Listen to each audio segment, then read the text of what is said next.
திரு பாலாஜி, ஒரு முக்கியமான மாநாடு, முக்கியமான உங்களுடைய கொள்கை முழக்கம் தொடக்க காலத்திலேருந்து இருக்கிறது, அதுக்காக போடுறீங்க. ஆனால் கோரிக்கை எங்கே வைக்கணுமோ அதை விட்டுட்டு நீங்கள் இந்திய அரசாங்கத்தில் எடுத்துகிட்டு போகிறதுங்கிறது அப்போ நடைமுறை இல்லாமல், அல்லது உங்களுக்கு வாய்ப்புகள் இருக்குது, ஆட்சி இருக்குது, செய்ய முடியுமேன்னு கேட்குறேன். கோரிக்கைகளை எங்கே வைக்கணும், எப்படி வைக்கணும், என்னென்ன கோரிக்கை வைக்கணுன்றதில் எப்போவுமே விடுதலை சிறுத்தை கட்சி தெளிவாக தான் இருக்கும். தமிழ்நாட்டு அரசியல் மேடையில் இல்லை தேர்தல் மேடையில் நான் ஃபோன் போட்டால் ஒபாமா எடுப்பார், நான் அமெரிக்கா போயிருக்கேன், ஐநா போயிருக்கேன்லாம் நாங்கள் பேசுகிறது கிடையாது. நாங்கள் நீங்கள் சொன்னது மாதிரி தேசிய அளவில் கொள்கையை வகுக்கணுன்ற கோரிக்கையும் வச்சுருக்கோம், மாநில அரசு என்ன செய்யணுன்ற கோரிக்கையும் வச்சுருக்கோம்.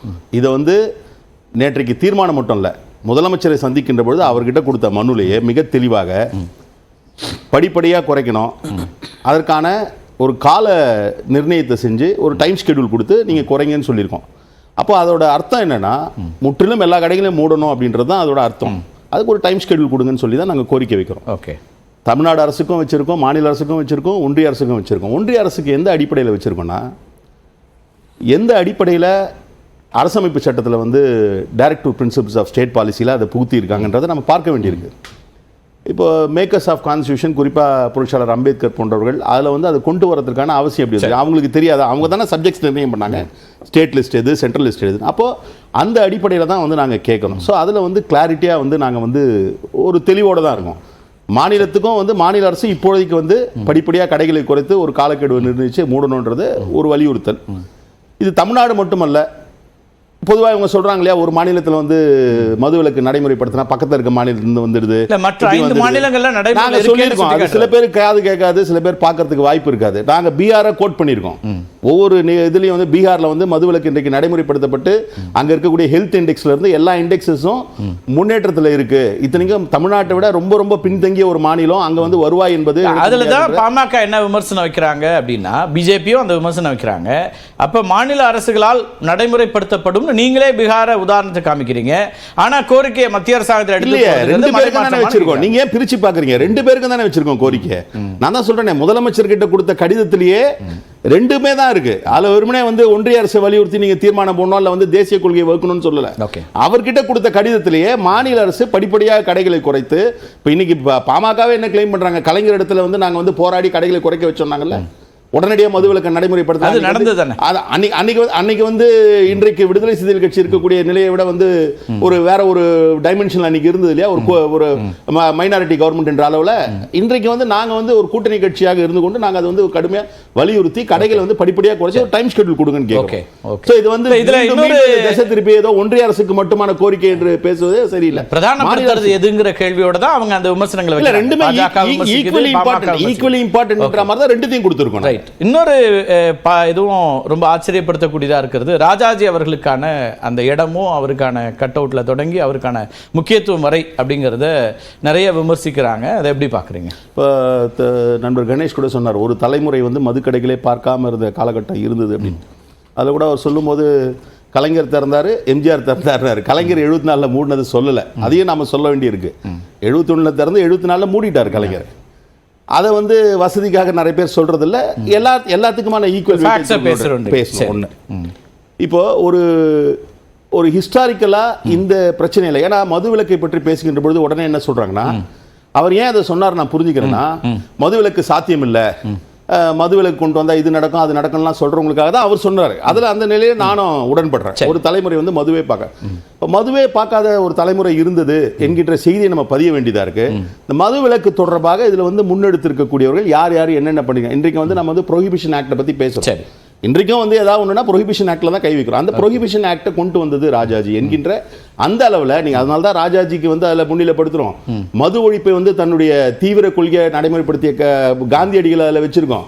அண்ணா அவர்கள் பதவியேற்ற போது 1 ரூபாய்க்கு 2 படின்னு சொன்னவர் 1 படி போட்டு 2 படி லட்சியம் 1 படி நிச்சயம் சொன்னார். 8 கோடி ரூபாய் இருந்தால் அந்த ஒரு படி அரிசியை போட்டிருக்க முடியும். 8 கோடியை மேனேஜ் பண்றதுக்கு 30 கோடி ரூபாய் வருவாய் வரும் நாங்க மதுல. அப்படியே அவர் அதை வேண்டான்னு சொல்லி புறந்தள்ளிட்டு அரசு நடத்தியவர். அப்ப இவர்களை இந்த கொள்கையின் அடிப்படையில் இவங்கெல்லாம் இதுல ஒரு ரோல் பிளே பண்ணிருக்காங்கன்ற அந்த அடிப்படையில் தான் அதை நாங்க ஒரு இம்பார்ட்டன்ஸ் இன்னைக்கு இருக்கக்கூடிய ஒரு ஜெனரேஷனுக்கும் தெரியணும் இந்த மது விலக்கை பற்றி. அந்த ஒரு அடிப்படையில் தான் அதை முன்னிறுத்தணுமே தவிர இல்ல வேற ஒன்றும் பெரிய. ஓமாந்தூரார் பற்றி உங்களுக்கு தெரிஞ்சிருக்கணும். மதுவிலக்கில் அவர் எவ்வளோ தீவிரமாக இருந்தார், அவர் எப்படி செயல்படுத்தினார் அப்படின்னு அவர் தானே முன்னாடி முன்னிலைப்படுத்தப்பட்டிருக்கணும். ஒட்டுமொத்த தமிழ்நாட்டிலும் அதை கொண்டு வந்தவர் இவர். 4 மாவட்டங்கள் சொல்றீங்க, ராஜாஜியோடைய பங்களிப்பை நான் மறுக்கல. ஒப்பீட்டளவில் பார்த்தா ஓமாந்தூரார் தானே முன்னிலைப்படுத்தி கொண்டாடப்பட்டிருக்கணும். இல்லை அப்படி நீங்கள் வந்து இனிஷியேட் பண்ணணும்னா நீங்கள் வந்து இன்னும் நிறைய பேரை வந்து நம்ம வந்து அதில் வந்து முன்னிலைப்படுத்த வேண்டிய தேவை இருக்குது. அதில் ஒன்றும் மாற்று கருத்தே இல்லை. இதெல்லாம் வந்து ஒரு ஒரு ஒரு ஒரு ஒரு லீடர்ஷிப் ஹைட்டுன்னு ஒன்று இருக்குது. அந்த நிலையில் வந்து சென்னை மாகாணத்தில் பூரண மதுவிலக்கு என்பதை கொண்டு வந்தவர். பூரண மதுவிலக்குங்கிற வார்த்தை சொல்லாடல் அவருடைய ஆட்சியிலிருந்து வந்தது தானே. அப்போ அவர் தானே முன்னிலைப்படுத்தப்பட்டிருக்கணும். அங்கே தான் இந்த கேள்வி எங்கே வருதுன்னா, கொள்கை அப்படிங்கிறத முன்னிலைப்படுத்தக்கூடிய விடுதலை சிறுத்தைகள் கட்சியிலிருந்து இது உங்கள் உரிமையாக இருக்கலாம், யாரை கொண்டாடணும் யாரை இது பண்ணணுங்கிறதுல மாற்று கருத்தில். அப்போ இந்த கொள்கையில் ஒரு ஒரு பார்வையை வேறு விதமாக மாற்றுங்களா, கொள்கை மாற்றம் இருக்கா, பார்வை மாற்றம் இருக்காங்கிற கேள்வியும் சேர்ந்தே வருது. இல்லை, இதில் வந்து இன்னொரு டைமென்ஷன் நீங்கள் பார்க்கணும்.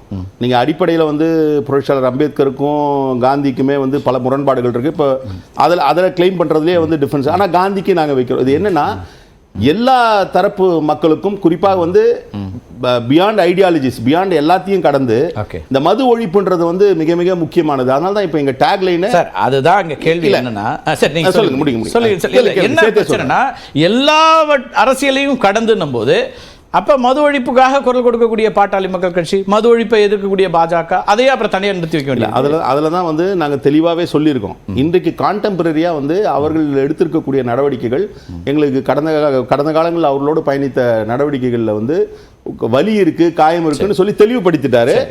எந்த நிலையிலும் அவர்கள் முன்னெடுக்கக்கூடிய போராட்டங்களை கொச்சைப்படுத்தவோ அல்லது குறைத்து மதிப்பிடவோ எப்பவுமே நீங்க அவர் பேசின எங்க தலைவர் பேசின கூட்டங்கள்ல கூட ஆமா பாட்டாளி மக்கள் கட்சி முன்னெடுத்திருக்காங்க, இதுல மது ஒழிப்பு போராட்டத்தை முன்னெடுத்திருக்காங்க தான் சொல்லணும். நாங்க யாரையும் பீலிட்டில் பண்ணணும்னு நினைக்கல. நாங்க தான் இதுன்னு கிளைம் பண்றதா எங்களுக்கு பழக்கம் இல்ல. நாங்க மட்டுமே தான் இதை பண்ணோம், நாங்க மட்டுமே கிளைம் பண்றது. இது வந்து ஒரு ஜெனரல் காஸ். ராஜாஜி அவர்கள் ஏன் ஆச்சரியத்துக்குள்ளாக்கப்படுறார் அல்லது விமர்சிக்க உங்கள் மீதான கேள்விகள் ஏன் வருதுன்னா, நீங்கள் எதிர்க்கக்கூடிய இப்போ சனாதனம் அப்படிங்கிறத நீங்கள் கடுமையாக எதிர்க்கிறீங்கன்னா, சனாதனத்தை ஆதரிக்கக்கூடிய கொண்டாடக்கூடியவர்கள் கொண்டாடக்கூடிய இடத்துல ராஜாஜி இருக்கிறார் அப்படின்னா அது நேர்முரணா உங்கள் கொள்கை சித்தாந்த முரணா இருக்கக்கூடிய ஒருத்தரை அங்கே நிறுத்துறீங்களேங்கிறதுனால தான் அந்த கேள்வி. இல்லை, அதுதான் சொல்கிறேன். இந்த இஷ்யூவை பொறுத்த வரைக்கும் நீங்கள் வந்து பியாண்ட் ஐடியாலஜிஸ் இந்த இஷ்யூவில் இருக்கக்கூடிய ஒரு சீரியஸ். நான் வேற ஒரு உதாரணமாக சொல்கிறேன். இடஒதுக்கீட்டுக்காக நீங்கள் ஒரு போராட்டம் நடத்துறீங்க, இடஒதுக்கீட்டுக்கான ஒரு மாநாட்டு நடத்துறீங்க. இடஒதுக்கீட்டை அமல்படுத்த வேண்டும் என்று திரு மோகன் பகவத் இப்போ சொல்றார், ஆர்எஸ்எஸ்னுடைய தலைவர்.